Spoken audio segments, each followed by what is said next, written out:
은혜 영성의 파워 3장 깨어진 삶. 첫 번째 챕터입니다. 깨어짐이란 무엇인가? 앞에서 우리는 육체의 삶에 대해서 살펴보았죠. 성경에서 말하는 육체의 삶이란 자족하는 삶인데, 이것은 예수님의 넘치는 은혜를 받아들이는데 가장 큰 장애물이 되죠. 믿는 자들의 삶은 생수의 강이 흐른다라고 예수님은 말씀하셨습니다. 그 강은 우리의 가장 깊은 존재의 근원으로부터 흘러나오죠. 그런데 우리 중에 많은 사람들이 성경에서 약속한 생수의 강을 경험하지 못하며 살아가고 있습니다. 게다가 그 중요성조차 모르고 사는 사람들이 있죠. 그렇다면 성경에 기록된 하나님의 약속에 문제가 있어서 그런 것입니까? 그렇지 않죠. 우리가 생명의 충만함을 경험하지 못하는 이유는 우리에게 문제가 있기 때문이죠. 자족하는 마음이 하나님을 영화롭게 하려는 소망과 주님을 갈망하는 마음을 가진 모든 그리스도인들에게 문제가 되는 것입니다. 하나님이 주시는 진정한 승리를 갈급해하는 사람들, 세상을 바꾸려다 실패한 수많은 사람들을 나는 알고 있죠. 나 또한 지난 수년 동안 그런 열심을 품었다가 낙심과 좌절을 경험한 사람입니다. 마치 영적인 언덕과 이 골짜기를 오르락 내리락 하는 것과 같죠. 아마도 많은 그리스도인들이 같은 경험을 했을 거라고 생각합니다. 이때 우리가 얼마나 진지하게 주님을 위해 살아가는가 하는 것은 별로 중요하지 않죠. 이때에는 하나님이 우리를 한계 너머까지 인도해 주셔야 된다라고 하는 것입니다. 자족의 한계에 부딪혔을 때에만 우리는 비로소 자신의 육체를 깨닫게 되죠. 그러면 하나님은 우리 육체의 삶, 즉 스스로의 힘으로 살아가려는 삶을 회개하도록 인도하신다라고 하는 것이죠. 이것은 아담과 하와가 지녔던 문제를 해결하는 출발점이기도 합니다. 아담과 하와는 하나님 안에 거하는 대신에 선악과를 먹었죠. 그들이 선악과를 먹었을 때 모든 문제가 시작되었습니다. 즉, 하나님과 분리되어서 독립적으로 살아가겠다라고 하는 움직임이 시작된 것이죠. 바로 그날 이후로 사람들은 하나님으로부터 독립해서 살아가는 삶을 선택하게 됩니다. 그러나 그것은 좌절과 근심으로 가득 찬 육체의 삶의 시작이었죠. 오늘날 그리스도인들도 예외는 아닙니다. 그리스도인들도 종종 하나님으로부터 독립된 삶을 살아갑니다. 그러나 우리는 구원을 받고 그분과 하나가 되었죠. 이것은 의심할 여지 없이 진리입니다. 하지만 때때로 우리는 하나님과 떨어져 사는 삶을 선택합니다. 성경은 이것을 육체의 삶이라고 그렇게 이야기를 합니다. 하나님은 우리로 하여금 어떻게 육체의 삶을 정리하도록 하시는지 한번 살펴보겠습니다. 이 과정을 설명하기 전에 깨어짐이라고 하는 개념을 생각해 보겠습니다. 우리가 깨어지는 자리로 나오기 전까지는 하나님은 우리를 온전히 사용하실 수가 없죠. 여기서 깨어진다라고 하는 것은 대단히 중요한 의미를 가지고 있습니다. 깨어짐과 이 절대적인 순종은 동전의 양면과 같죠. 깨어짐은 우리의 능력을 의지하는 것을 포기할 때 생겨나게 됩니다. 다시 말해서 우리 삶을 스스로 주관하려는 의도를 완전히 포기하는 것을 말하죠. 한편 절대적인 순종이라고 하는 것은 주님께 나를 완전히 맡기는 것을 의미하죠. 하나님을 영화롭게 하는 것이라면 어떤 일이든지 내게 또 나와 함께 내 속에 혹은 나를 통해 주님이 마음대로 하실 수 있도록 나를 전폭적으로 하나님께 내어드리는 것입니다. 하나님은 나를 통해서 어떤 일이든지 하실 수가 있죠. 다시 말해서 절대적인 순종이란 내 삶을 하나님께 드려 그분의 뜻대로 사용하실 수 있도록 내어드리는 것이죠. 곧 내가 하나님께 완전히 항복한다는 그런 의미를 가지고 있습니다. 우리가 순종하는 과정은 그리스도의 충만한 생명을 경험하기 위한 필수적인 단계죠. 하지만 반드시 고통을 동반하기 때문에 이거는 쉽지만은 않습니다. 우리 안에는 주님께 온전히 의뢰하기 싫어하는 그런 성향들이 있습니다. 손을 들고 하나님께 항복하기 전에 우리는 어떻게든 스스로 살아보려고 하죠. 일단 우리 능력으로 먼저 해보는 것입니다. 어떤 사람이 등산 중에 낭떠러지에서 미끄러져 나뭇가지 하나만 겨우 붙잡고 있다고 한번 생각해 보십시오. 밑을 내려다보면 까마득하기만 하고 주변에는 아무도 없습니다. 그래서 위를 쳐다보면서 소리를 지르죠. 거기 누구 없어요? 거기 누구 없어요? 살려주세요. 그때 하늘에서 천둥 소리가 납니다. 그래 내 아들아, 내가 여기 있단다. 그 나뭇가지를 놓아라. 내가 너를 보호해 주마. 라고 하나님이 내려다보시면서 말씀하십니다. 잠시 이 사람은 고민하다가 다시 위를 쳐다보며 이렇게 이야기를 하죠. 아니 거기 하나님 말고 다른 사람 없어요? 라고 외칩니다. 우리는 위급할 때조차 즉각적으로 온전히 하나님께 자신을 맡기지 못하죠. 하나님 말씀입니다. 마가복음 8장 35절 누구든지 자기 목숨을 구원하고자 하면 잃을 것이요 누구든지 나와 복음을 위하여 자기 목숨을 잃으면 구원하리라. 이 말씀에서 목숨을 잃어버린다라고 하는 것은 마지막으로 잡고 있는 나뭇가지에서 손을 떼는 것입니다. 즉 자신이 기댈 수 있는 모든 것을 버리는 것을 말하죠. 그리고 온전히 주님을 의지하는 것을 의미합니다. 그때 비로소 그분이 우리를 채워준다라고 하는 것이죠. 하지만 이렇게 되기까지는 여러 단계를 거쳐야 됩니다. 하나님은 우리에게 특별한 상황을 허락하셔서 연단하신다라고 하는 거죠. 그분은 모든 일의 마지막을 아시는 분이십니다. 이 과정에서 하나님은 우리가 자족하는 마음을 내려놓기를 원하십니다. 그리고 우리가 그 한계를 깨닫고 주님을 신뢰하도록 하시죠. 하나님은 우리에게 다가오는 역경을 통해서 역사하십니다. 고난에 부딪혔을 때 스스로 할 수 있다고 믿었던 우리는 쓰라린 실패를 맛보게 되죠. 우리에게 시련을 주시는 하나님의 뜻은 그렇다면 과연 무엇일까요? 그것은 해결할 수 없는 문제들을 통해서 우리가 의지했던 자족하는 마음을 없애는 데 있죠.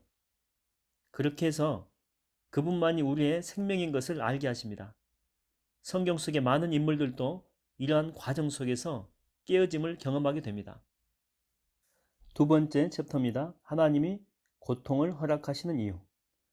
하나님이 쓰신 믿음의 사람들은 모두 깨어짐이라는 쓰라린 과정을 겪게 되죠. 하나님의 사람이 모세도 그런 과정을 겪어야만 했습니다. 깨어짐이란 자신의 능력에 대한 모든 소망을 포기한 상태를 말하죠. 이것은 하나님께 쓰임받기 위해 겪어야만 하는 필수적인 과정입니다. 그렇기 때문에 그 의미를 올바로 이해하는 것은 매우 중요하죠. 하나님 말씀입니다. 요한복음 12장 24절 내가 진실로 진실로 너희에게 이르노니 하나를 미리 땅에 떨어져 죽지 아니하면 하나 그대로 있고 죽으면 많은 열매를 맺느니라. 새로운 생명을 얻기 위해서는 먼저 죽어야 된다고 예수님께서 이미 우리 가운데 말씀하셨죠. 땅에 심겨진 씨는 일단 죽어야 됩니다. 껍질이 벗겨지고 죽어야지만이 그 안에 있는 생명이 움터서 땅 위로 솟아나게 되죠. 예수님은 우리에게 있는 자족하는 마음이 죽어서 생명의 열매를 얻기 원하십니다. 그렇게 해야지만이 자신을 의지하는 삶의 방식과 전략을 멈추고 새로운 생명으로 태어날 수 있기 때문이죠. 어떤 신화에 보게 되면 피닉스라는 새가 나옵니다. 이 새는 끊임없이 날아다니죠.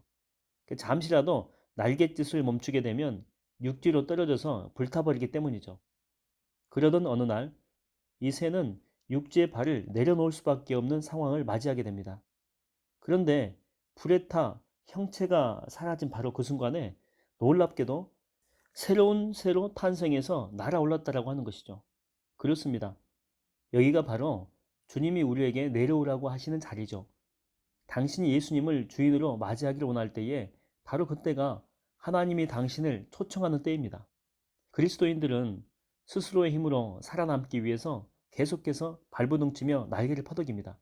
우리는 아무리 피곤해도 끊임없이 날고자 하죠. 하나님은 이런 우리가 지치고 다쳐서 모든 것을 포기할 때까지 기다리십니다. 우리의 모든 자아가 불타버릴 때까지. 사랑의 하나님이 이런 방법으로 일하시는 이유를 알 수 없다, 이해할 수 없다라고 말하는 사람도 있습니다.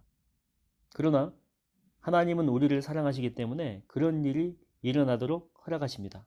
즉, 우리를 사랑하시기 때문에 오히려 우리가 실망하고 고통을 통과하기까지 우리를 기다린다라고 하는 것이죠.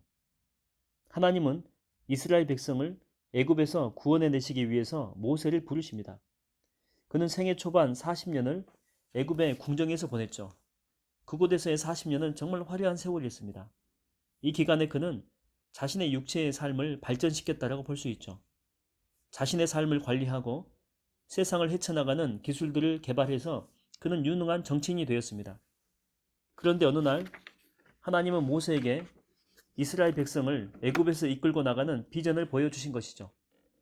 하나님이 모세를 편안하고 풍족한 이 바로의 궁궐에서 메마르고 척박한 광야로 내모신 것입니다. 이렇게 해서 모세는 광야에서 40년을 보내게 됩니다. 광야에서 모세는 과거의 화려함이라고는 전혀 찾아볼 수 없는 목자의 삶을 살게 되었죠. 궁궐의 풍족함을 누리던 삶에서 들판의 궁핍한 삶으로 옮겨지게 된 것입니다. 그는 많은 사람들의 섬김을 받는 자리에서 양들을 돌보는 초라한 목자로 전락했다라고 하는 것이죠. 모세에게 광야는 하나님이 인도하시는 새로운 훈련의 장이었습니다. 이 훈련이 끝날 쯤에 하나님은 모세에게 이스라엘 백성을 애굽에서 이끌고 나오라고 말씀하셨습니다. 이제 모세는 하나님이 보시기에 준비를 끝낸 것입니다. 하나님이 그 안에서 일할 수 있는 자리까지 모세를 끌어내리신 것이죠. 주님이 계속해서 우리로부터 무언가를 빼앗아 가시는 것을 경험해 본 적이 있습니까? 이제 또 무엇입니까, 주님? 이렇게 말하면서 의아하게 생각해 본 적이 있습니까? 나는 이것이 어떤 것인지 잘 알고 있습니다. 그때 사람들은 이렇게 생각하죠. 하나님은 나를 사랑하시지 않는구나. 하나님은 내 문제에 관심도 없고 나를 도와주시지도 않는구나. 그러나 이것은 사탄이 주는 거짓말입니다. 사실 하나님은 우리에게 관심이 정말 많으십니다. 하나님은 우리를 눈동자처럼 지키시고 계시죠. 주무시거나 졸지도 않으시며 우리를 계속해서 보호하고 계시는 것입니다. 그러나 하나님은 우리가 상실의 마음과 그에 따른 이 고통을 경험하도록 허락하시죠. 우리가 스스로 할 수 없다는 것을 깨닫고 자족하는 것을 멈출 때까지 그렇게 하십니다. 왜냐하면 우리가 그분의 사랑하는 자녀이기 때문이죠. 하나님이 모세에게 행하신 것을 기억하십시오. 하나님은 광야에서 모세를 찾아와서 지팡이를 던지라고 말씀하셨습니다. 그 지팡이는 그냥 지팡이가 아니고 모세의 정체성을 나타내는 모세 자신이었습니다. 그것은 목자로서의 능력과 기술을 상징하는 것이었죠. 모세는 또한 목자로서 타고난 능력도 있었습니다. 그런데 그 모든 것을 포기하라고 하는 것입니다. 왜냐하면 그러한 육체의 능력은 하나님을 신뢰하지 못하게 하기 때문이죠. 우리에게 있어서 하나님을 신뢰하지 않는 것보다 더 큰 불행은 없습니다. 하나님은 모세에게 그가 자족하고 신뢰하던 그 지팡이를 버리라고 말씀하십니다.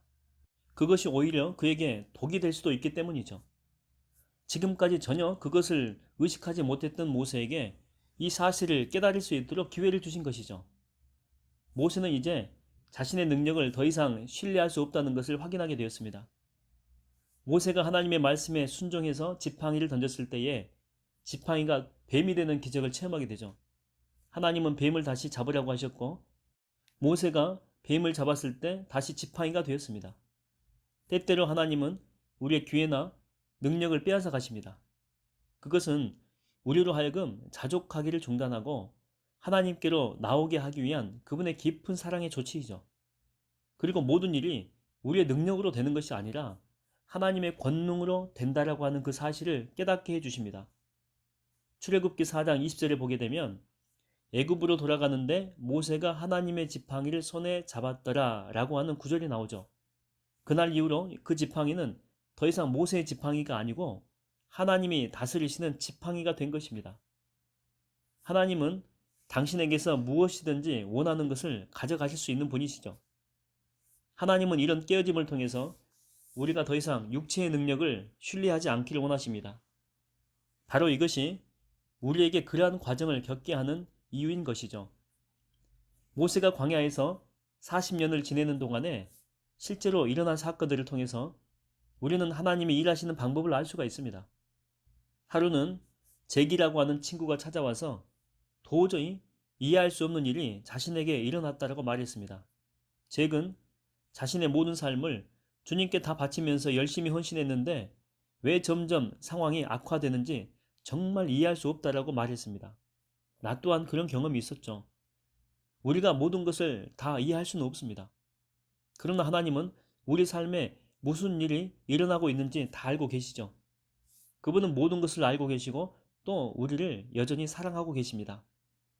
우리는 하나님께 자신을 사용해 달라고 기도하죠. 때때로 하나님은 그 기도를 진지하게 받아주십니다. 그리고 우리를 훈련시키시죠. 하나님은 누군가를 쓰기 위해서 그 사람을 연단시키십니다.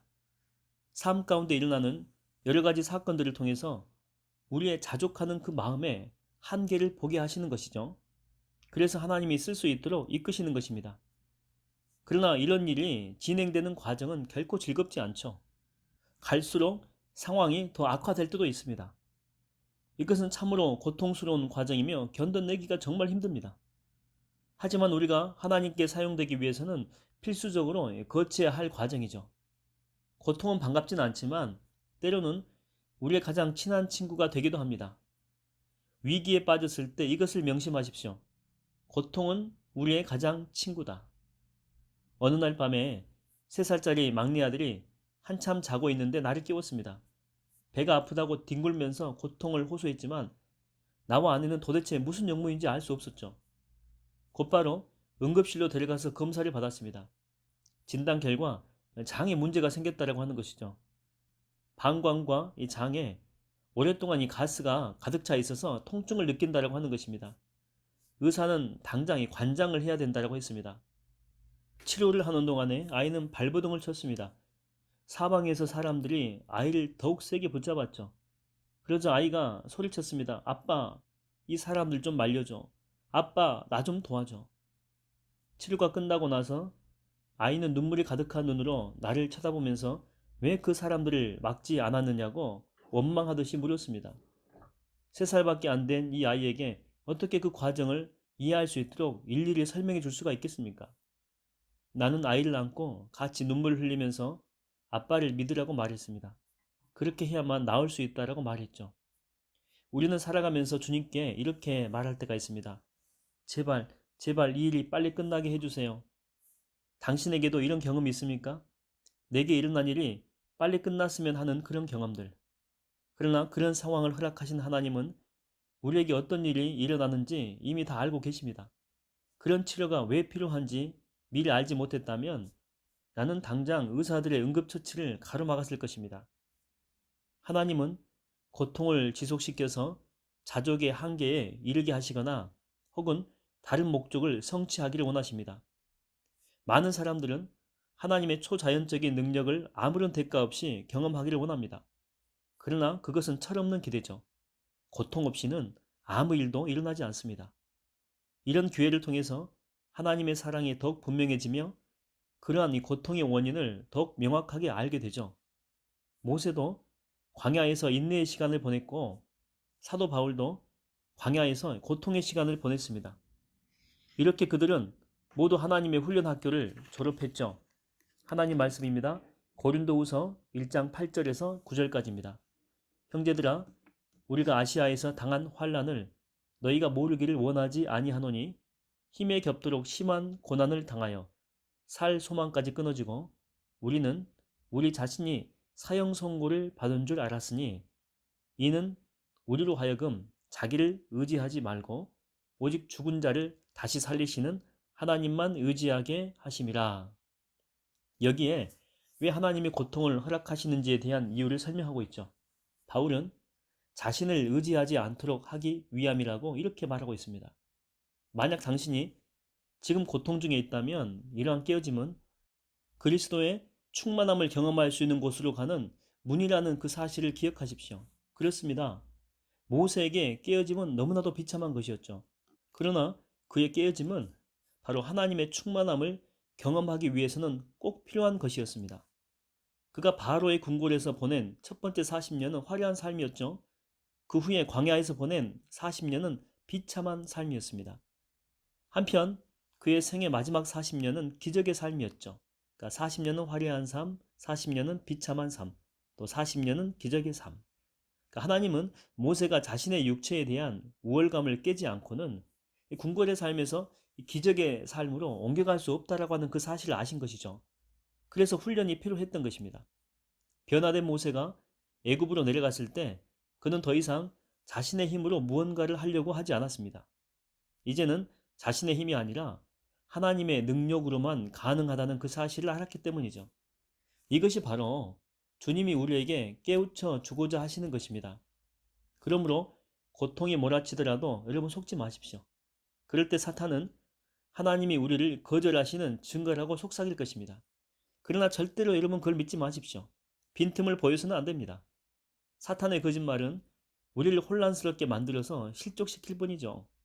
정말 이해할 수 없는 상황을 겪을 때에 때로는 하나님이 당신에게 왜 이런 고통스러운 일이 생겼는지에 대해서 말씀해 주실 수도 있습니다. 반면에 굳이 그렇게 하지 않으실 수도 있죠. 중요한 것은 우리가 그런 모든 상황을 알고 있어야만 하는 것이 아니라고 하는 것입니다. 내가 지금 깨어지는 중에 있다면 어떻게 해야 됩니까? 이럴 때에는 내가 열심히 노력한다고 해서 어떤 힘이 새롭게 솟아나는 것이 아니거든요. 나는 아주 성공한 어떤 사업가를 상담한 적이 있습니다. 그때 그는 힘든 시간을 보내고 있었죠. 나는 하나님이 이 사람에게 바로 그 깨어짐의 과정을 겪게 하신다는 것을 직감할 수 있었습니다. 그때까지 그는 자신의 고집을 꺾지 않고 있었는데 그가 포기하는 것은 시간 문제처럼 보였습니다. 막다른 이 골목에 다다르게 되면 우리는 그제서야 어쩔 수 없다는 것을 인정하고 포기하게 되죠. 그런데 그 포기가 바로 주님이 원하시는 것이다라고 하는 것입니다. 이런 문제에 직면하면 나는 어떻게 반응할까? 라고 하는 그런 생각을 할 때가 있죠. 여러분, 하나님은 사랑이십니다. 천하 만물을 다스리시는 하나님은 우리의 개인적인 삶의 세밀한 부분까지 전부 다 지켜보고 계십니다. 정말 힘들 때 우리는 성경 말씀을 의심할 때도 있습니다. 우리가 말씀대로 살아야 할 바로 그 순간에 오히려 그렇게 하지 못한다라고 하는 거죠. 그러나 만약에 당신이 지금 힘든 시간을 보내고 있다면 하나님의 말씀을 굳게 붙잡으십시오. 그분은 만물을 창조하시고 다스리실 뿐만 아니라 당신을 참으로 사랑하시는 분이십니다. 많은 사람들은 하나님이 모든 피조 세계를 다스리시는 초월적인 존재라는 사실을 믿기는 하지만 그들 개인적인 삶에 인격적으로 개입하시는 내적인 존재이기도 하다는 그 사실은 믿지 않으려고 합니다. 많은 사람들은 내재적인 하나님을 마치 상자 안에 집어넣고 필요할 때마다 꺼내서 원하는 것을 요청할 수 있는 그런 존재로 생각하죠. 그러나 하나님은 이미 우리가 무엇이 필요한지 알고 계시며 우리에게 그보다 더 좋은 최선의 것을 주고 싶어 하십니다. 우리가 원하는 최상의 것을 주심으로 하나님은 사람들로부터 영광받기를 원하시죠. 그분이 그렇게 하실 수 있도록 당신 스스로 붙들고 있는 삶의 모든 짐을 다 내려놓으십시오. 그 모든 수고를 주님께 맡기십시오. 하지만 나에게 상처를 준 사람들을 나는 절대 용서할 수 없어. 이렇게 말하는 사람들이 있죠. 물론 이것은 우리에게 아주 중대한 문제죠. 하지만 하나님은 우리의 문제를 통해서 더 큰 일을 하시는 분이십니다. 요셉의 형들이 그를 노예로 판 것을 여러분 기억하십니까? 하나님은 그들에게 나쁜 짓을 하도록 시키지는 않으셨죠. 그러나 하나님은 그 모든 일을 그분의 계획 아래 두시고 계셨다라고 하는 것입니다. 그리고는 결국 형들의 악을 선으로 바꾸신 것이죠. 하나님은 자신의 영광과 인간의 유익을 위해서 악을 선으로 바꾸시는 분이십니다. 여러분 자신을 포기하십시오. 완전히 주님 앞에 항복하십시오. 깨어진 삶이라고 하는 것은 인생을 스스로 주관하려고 하는 모든 시도를 전부 다 포기하는 것입니다. 우리가 하나님께 완전히 항복하는 것은 주님, 이제 더 이상 몸부림치지 않겠습니다. 이제 더 이상 꾀도 부리지 않겠습니다. 그냥 하나님만 신뢰하겠습니다. 라고 말하는 것입니다. 세 번째 챕터, 깨어진 삶을 산다는 것. 오늘날 교회 안에는 은혜를 누리며 사는 삶에 대해서 알지 못하는 사람들이 참 많이 있습니다. 은혜의 삶은 예수님이 우리의 삶 가운데 임재하시도록 초청하는 삶이죠. 그분의 생명이 나를 통해서 나타나시도록 하는 것입니다. 우리는 지금까지 은혜 가운데 거하는 삶이 어떤 것인지, 기적의 삶의 중요성이 무엇인지, 어떻게 기적의 삶을 살 것인지를 함께 살펴보았죠. 예수님이 우리를 통해서 산다는 것은 도덕적인 삶을 초월해서 사는 삶을 말하죠. 예수님을 모르는 사람도 도덕적인 삶을 추구하며 살아갑니다. 그러나 그리스도인은 그리스도인이 아닌 사람보다 훨씬 더 많은 능력을 가진 기적의 삶을 살아낼 수가 있죠. 그러나 육체가 그것을 방해합니다. 육체는 자족함을 원하죠. 예수님은 우리 삶에 역사하셔서 우리가 자족함을 포기하는 자리로 인도하십니다. 이것은 그리스도의 충만한 삶을 경험하는데 절대적으로 필요한 부분이죠. 나는 8살 때 신앙생활을 시작했습니다. 그동안에 나는 할 수 있는 최선의 노력을 다해서 예수님을 위한 삶을 살려고 열정을 쏟았죠. 그러나 혼신의 힘을 다해 노력하다가도 지쳐서 뒤로 물러서는 일이 많이 있었습니다. 그럴 때면 정죄감과 죄책감으로 힘들어하면서 새로운 삶을 살게 해달라고 예수님께 매달렸습니다. 그러고는 또다시 헌신하는 일을 되풀이 했죠. 이런 악순환을 반복하다가 내 자신 스스로가 지쳐버린 것입니다. 그런데 좋은 소식이 들렸습니다. 여기에서 벗어날 길이 있다라고 하는 것이죠. 우리는 하나님이 모세의 삶을 통해서 어떻게 역사하셨는지, 즉 모세가 어떻게 자족함을 내려놓게 되었는지를 살펴보았죠. 모세는 영화와 고난과 기적의 생애를 통해서 하나님의 능력을 경험하게 됩니다. 이처럼 하나님의 쓰임을 받는 사람들의 생애를 살펴보는 것은 매우 흥미롭죠. 나는 하나님의 이름이 스스로 있었던 자가 아니라 스스로 있는 자라는 사실이 얼마나 반가운지 모릅니다. 모세로부터 수천 년이 지난 지금도 우리가 성경에서 만난 하나님이 여전히 보좌에 앉으셔서 그분의 백성들에게 동일한 일을 행하고 계시다는 사실이 얼마나 나를 기쁘게 하는지 모릅니다.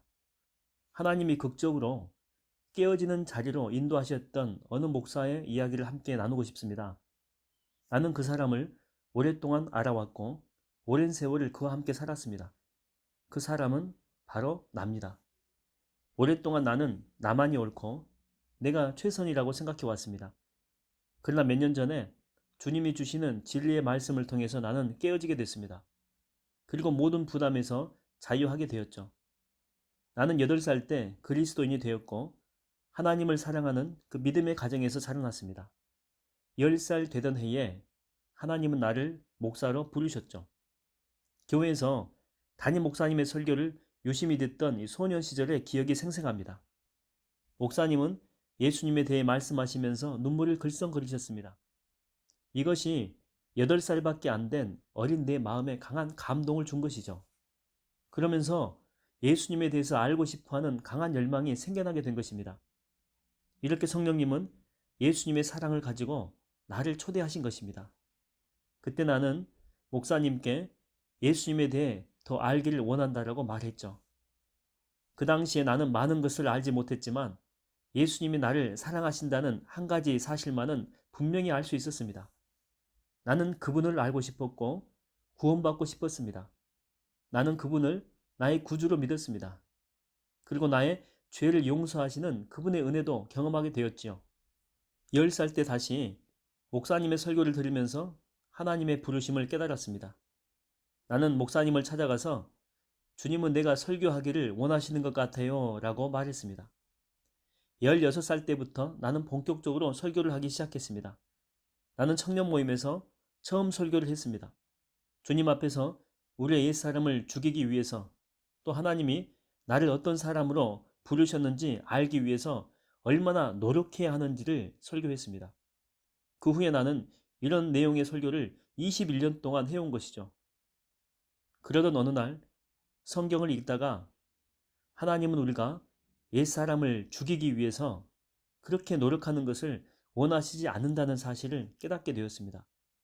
즉 하나님은 이미 우리의 옛사람을 죽이셨다라고 하는 것이죠.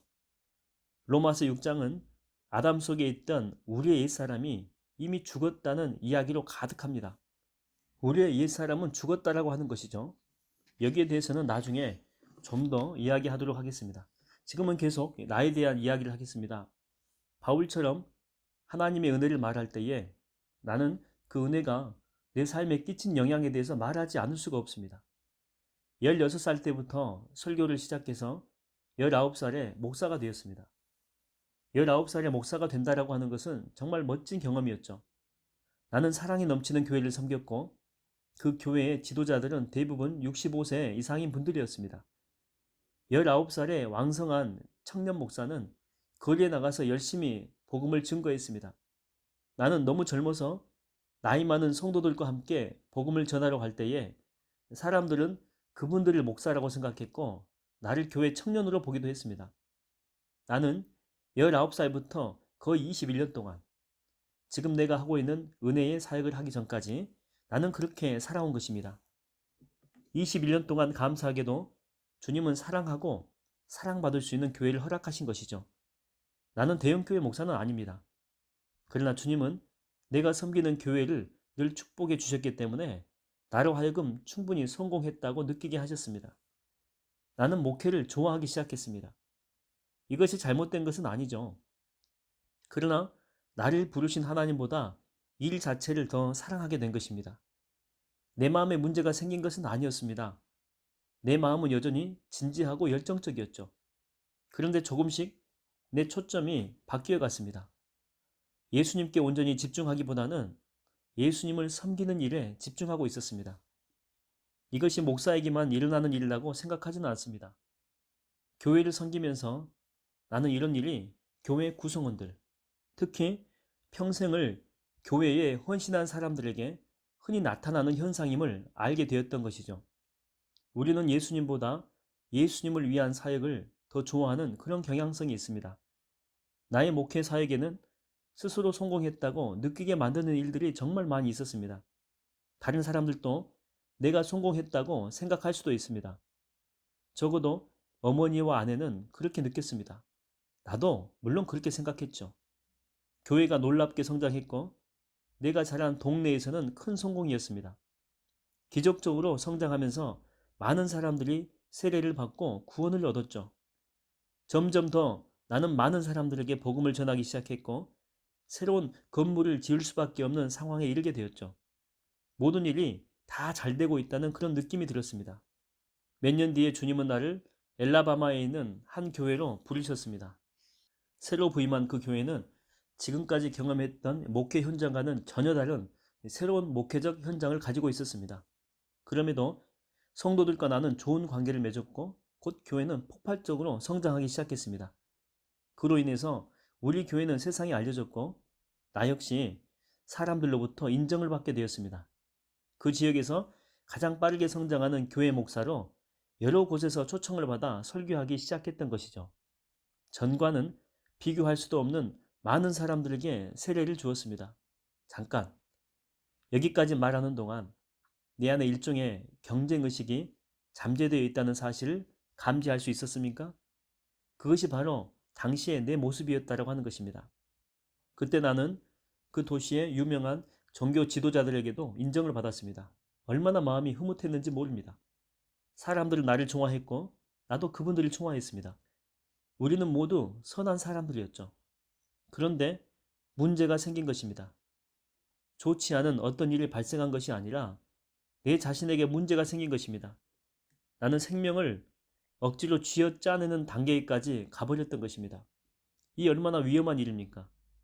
나는 업적과 성취, 즉 목회에서 얻은 이 성과에만 의미를 두기 시작했던 것이죠.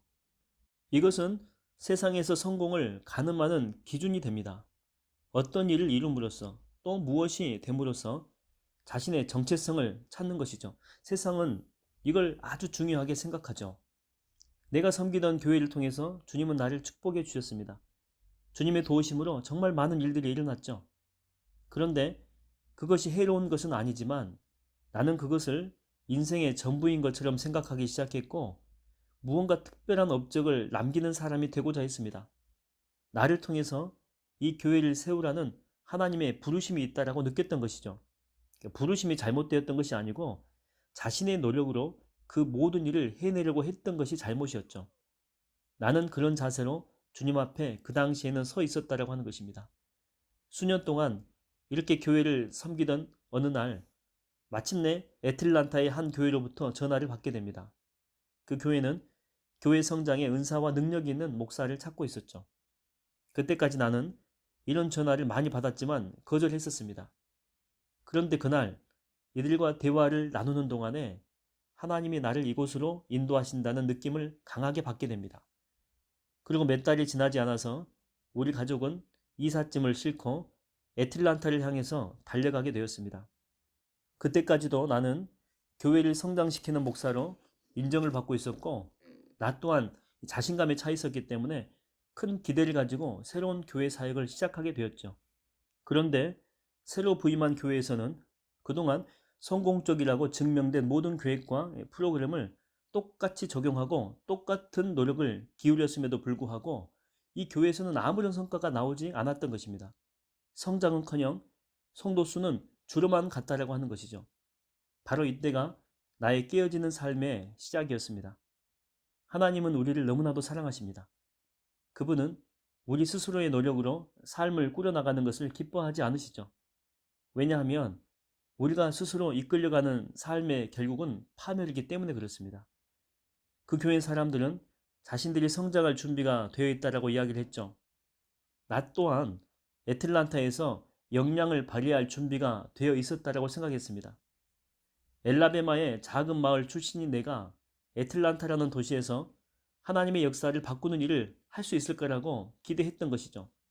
그래서 책과 설교집을 비롯해서 훌륭한 프로그램을 모두 챙겨서 하나님을 위해서 일하러 온 것이었습니다. 나는 정말 열심히 일했습니다. 나는 온통 열정으로 가득 차서 무슨 일이든지 다 해낼 수 있다고 생각했죠. 그러나 이 교회에서 벌어지는 상황은 너무나도 놀랍고 또 나를 놀라게 했습니다. 내가 하는 모든 노력에도 불구하고 전혀 아무런 일도 일어나지 않았던 것입니다. 그것은 내게 너무나도 새롭고 이상한 일이었죠. 성장하지 않는 교회에서 목회를 한다라고 하는 것은 그때까지도 생각도 할 수 없었던 일이었습니다. 이 상황을 어떻게 이해해야 할까? 이런 일을 어떻게 받아들여야 할까? 나는 한동안 뒤로 물러서서 곰곰이 생각해 보았습니다. 무릎을 꿇고 주님께 기도했죠. 그런 다음에 내린 결론은 더욱 힘차게 노력해 보자라고 하는 것이었습니다. 사람들을 모아놓고 더 열심히 해보자고 도전했습니다. 그래서 새로운 프로그램을 시도해보고 이런저런 방법들을 부지런히 시행해 보았죠. 어떻게 해서든지 무언가를 이루려고 최선을 다한 것입니다. 오해하지 않기를 바랍니다. 내가 이런 말을 한다고 해서 결과를 추구하는 것이 잘못이라고 하는 것은 아닙니다. 또한 결과를 예측하면서 어떤 일을 하는 것도 잘못은 아니죠. 다만 나는 우리 삶에서 결과를 목적으로 삼고 살아가는 삶의 초점이 잘못 맞추어진 것이라고 말하고 싶을 뿐입니다.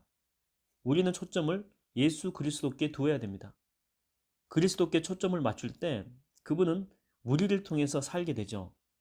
그렇게 할 때 일의 결과는 자연스럽게 나타나게 되어 있습니다. 그리고 그 결과가 나타나는 때와 장소와 사람은 또한 일은 다를 수가 있죠. 그것은 하나님의 뜻에 따라서 달라질 수가 있습니다.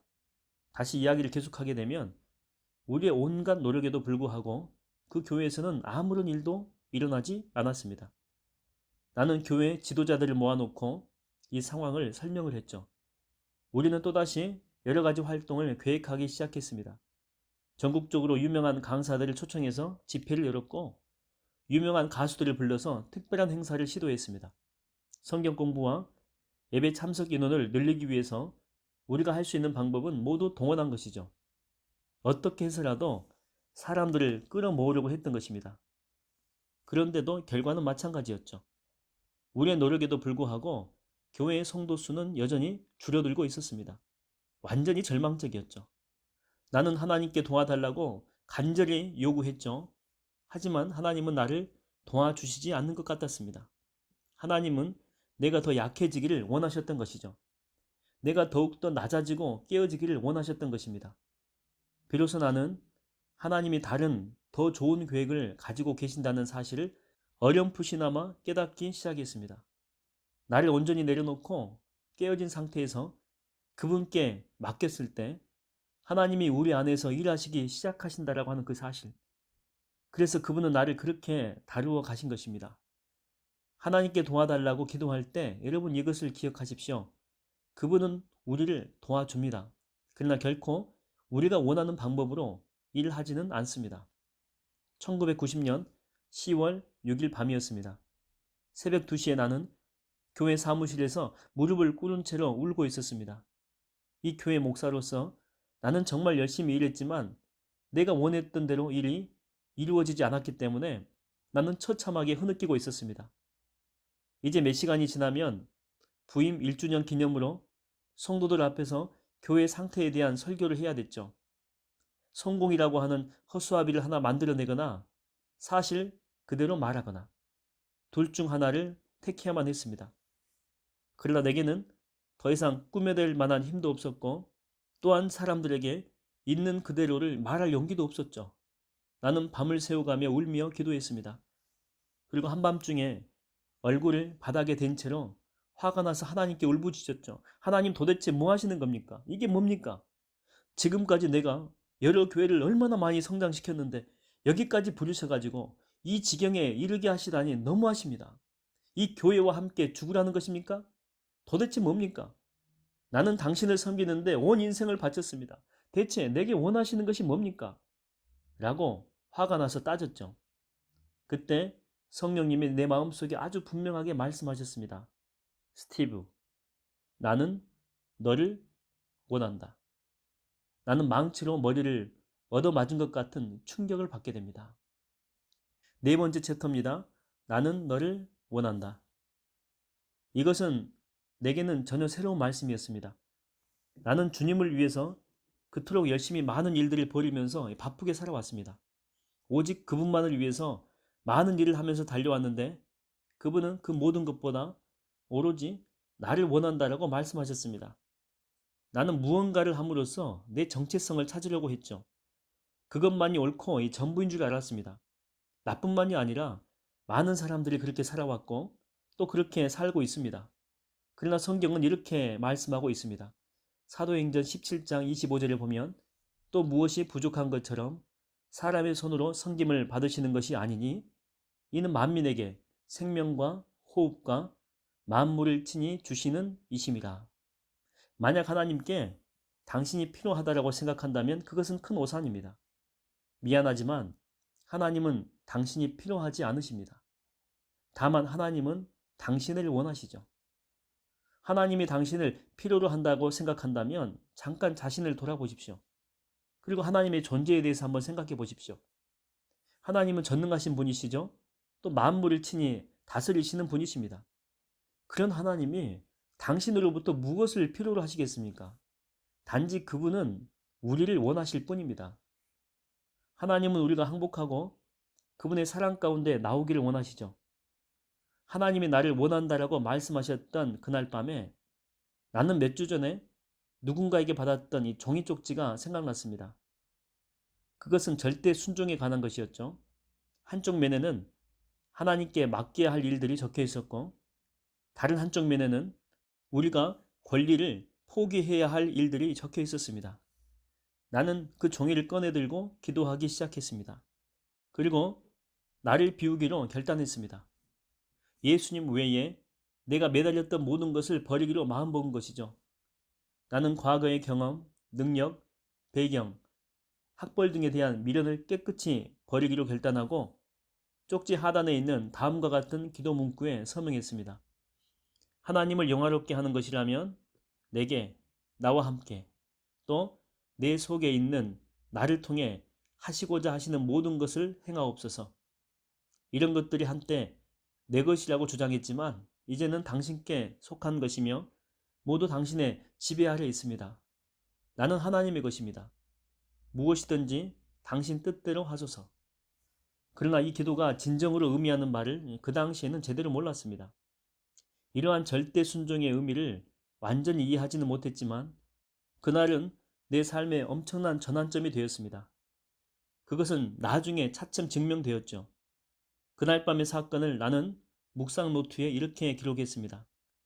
오늘 밤 자정과 새벽 2시 사이에 하나님의 성령이 내 마음에 임하셔서 나를 사로잡고 구속의 은총을 베푸셨다.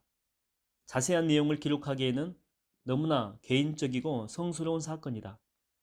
나는 과거 18년 동안 전혀 알지 못했던 은혜를 경험하게 되었다. 하나님을 만남으로 내 인생이 바뀌었다. 이런 체험이 나의 에베네셀이 되기를 원한다. 하나님 말씀입니다. 사무엘상 7장 12절. 사무엘이 돌을 취하여 미스바와 센 사이에 세워 이르되 여호와께서 여기까지 우리를 도우셨다 하고 그 이름을 에베네셀이라 하니라.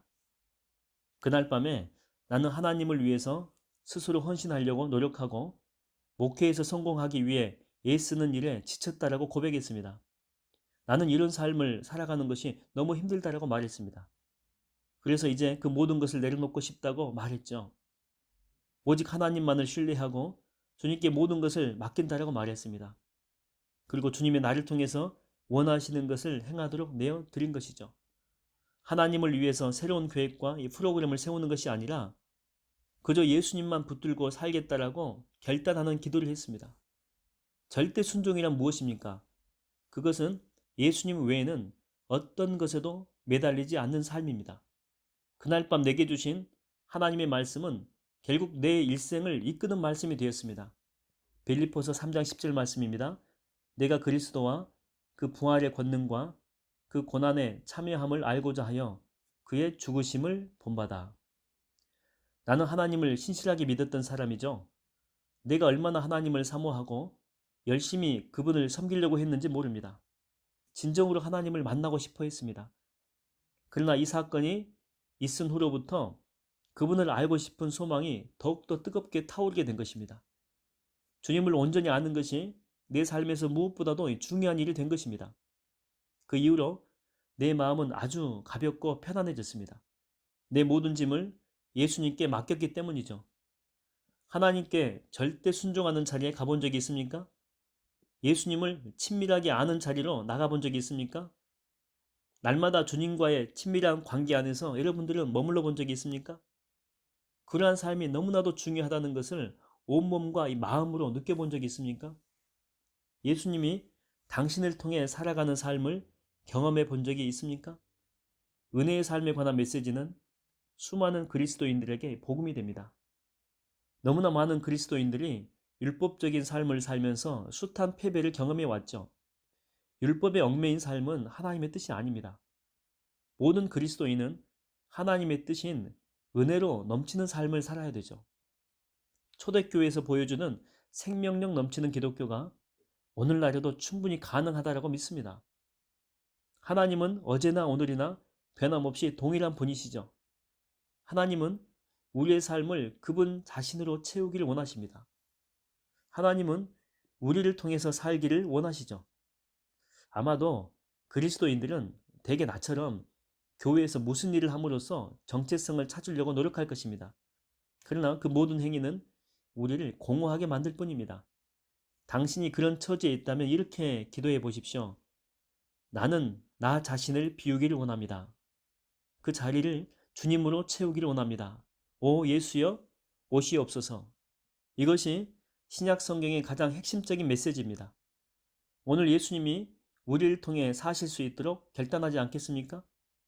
그분이 허락하시는 은혜의 삶을 여러분은 선택하지 않겠습니까?